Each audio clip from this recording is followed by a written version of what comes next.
खाना शुरू कीजिए, भाभी नहीं आ रही। आप देख रहे हैं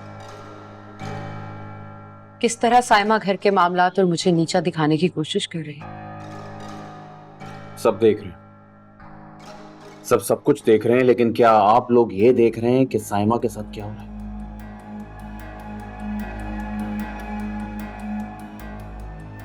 अगर मैं यहां बैठा हूं आप लोगों के साथ नॉर्मलाइज कर रहा हूं चीजें, तो इसका ये मतलब नहीं है कि मुझे बुरा नहीं लगा। मुझे बहुत बुरा लगा, और बेहतर ये होगा कि अम्मी जान के आने तक हम कोई फैसला ना लें, क्योंकि आपके पास कोई हक नहीं है कोई फैसला करने का।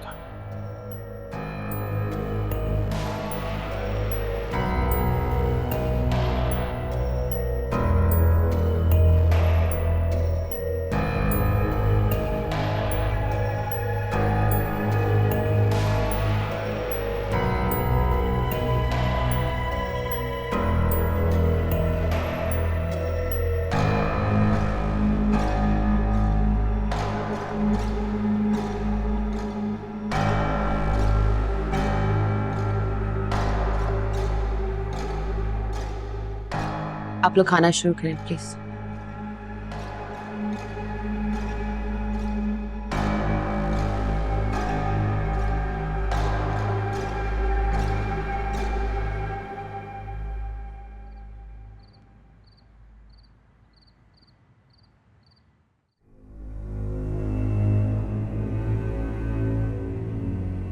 आप देख रहे हैं ना, जरार और साइमा मुझसे इस लहजे में बात कर रहे हैं।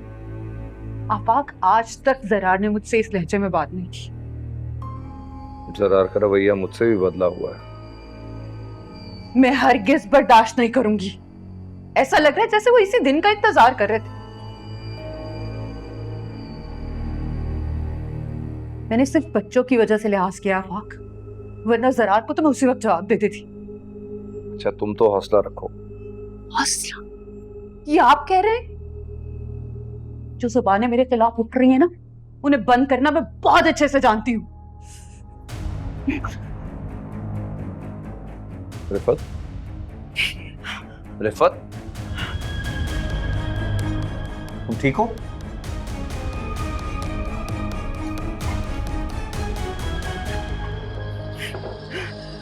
सोनिया, सोनिया, पानी बेटा जरा मामा को देखो, मैं डॉक्टर को फोन करूं। ग्लास मम्मा, मम्मा, संभाले, खुद को क्या हो गया है आपको? मम्मा,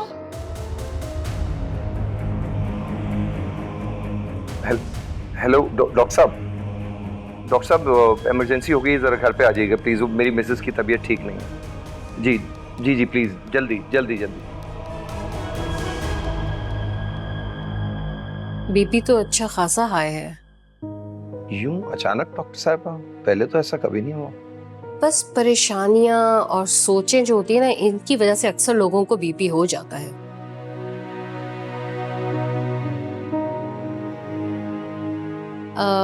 इन्हें कोई मेंटल स्ट्रेस तो नहीं है?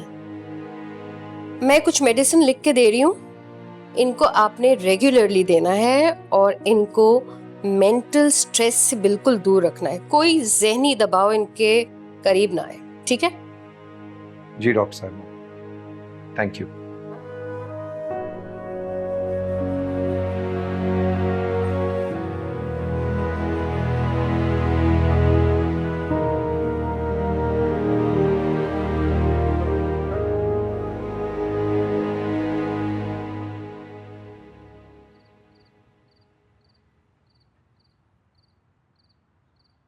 रिफत, तुम बहुत ज्यादा स्ट्रेस ले रही हो। मिल रही है तो ले रही हूँ। क्या फायदा, जो होना है वो तो होगा। और मत भूलो कि तुम्हारी इस घर में क्या पोजीशन है। अगर तुम लड़खड़ा गई तो ठीक नहीं होगा। लड़खड़ाने की आदत नहीं है मेरी। फिलहाल मेरा सब जवाब दे रहा है। बदतमीजी माफ नहीं करूंगी। फिक्र ना करें, ठीक हूँ मैं।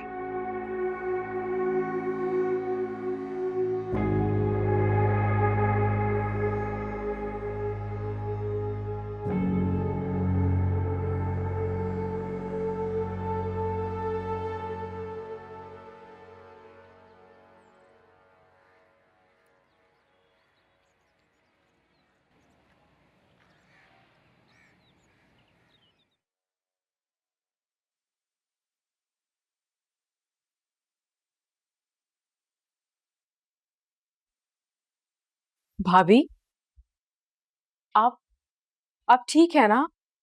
तबीयत ठीक है ना आपकी अब? बिल्कुल ठीक हूँ हया, बस वैसे ही थोड़े से चक्कर आ गए थे।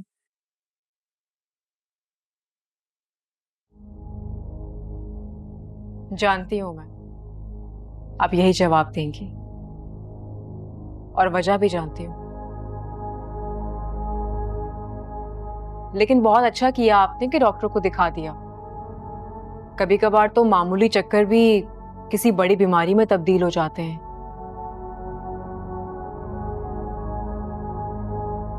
अपनी अम्मी को बुलाया आपने? मैंने बताया था उन्हें, काफी परेशान भी हुई थी, लेकिन हया मजबूर है वो। अम्मी जान ने मना किया है ना, मैं तो पता है। तब तो अम्मी जान का हुक्म हम सब पर लाजिम था, और अब तो आपका हुक्म लाजिम है हम सब पर।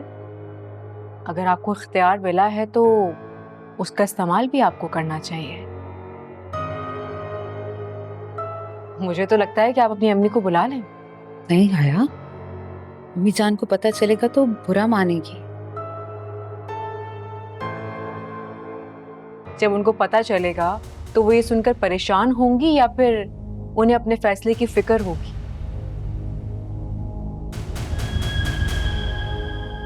आपको आफाक भाई से बात करनी चाहिए।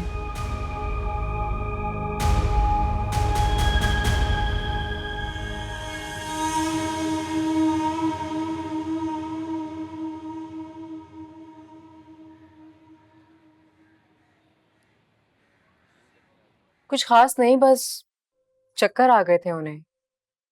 चलो शुक्र है। तुम क्या सोच रही?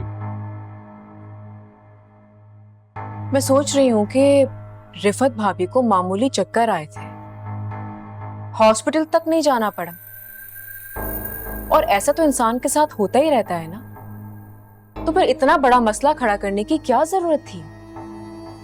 कौन सा नया मसला? तुम तो जानते हो ना रोहान, रिफत भाभी और सायम भाभी के मैके वालों को इस घर में आने पर पाबंदी है, और अम्मी जान ने ताकीद की है इस बात की।